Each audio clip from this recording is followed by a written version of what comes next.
Fight na yung presence dito ng Liquid. Oh, however, TNZ! Okay. Oh, blink back. Huli Wala. nila yung Harling ngayon. Ang daming dash! Dami naman dash nun, river manipulation. At naku po! Nadali ang dalawang miyembro mula sa team Liquid. Papasok na rin si Carlito. Naku, nagsama-sama na rin dito ang Aurora Gaming.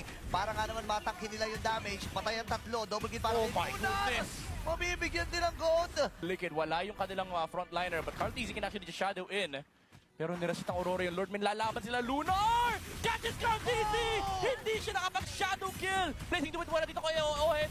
Napapatuban niya ba si Sigiboom? Hindi. Muna ba atang tutumba si Sanji? Hinahabol nila dito si Sanford. Vengeance! It's Bahagi. Si Sanford naman ay kiniklear. Okay, tagumpay ang pagdepensa dito ng TL. oh, Pago! Bago ay nahatak at doon ready sa river manipulation na nagamit.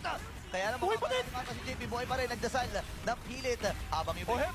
ay Oheb sa may Winter Crown. Ang baba ng buhay ni Rosa, mapapablinker siya pero sisigibong sa likod. Sanji with a kill. Luna na kanya ni Carl.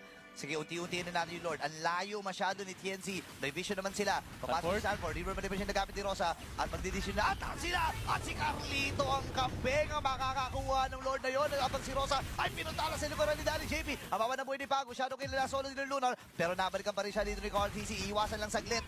Pero tuloy-tuloy na rin ang pagpasag. Carlito with a kill. Kasabay pa ng Pago as well. Inaantay din lamang yung cooldown ng mga Lunar? spell.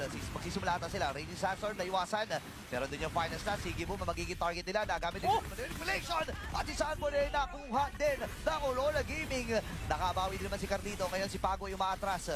Andun yung Pokes. Oh, hey! Wala kayo. Sa may Winter Crown. Nakuha na naman si Carlito. Sige mo naman na magiging next. Tatlo na kagad ang tumumba. Diretso pa ba ata dito ang Team Liquid. Buhay pa rin ang pangarap patungo sa Golden Road.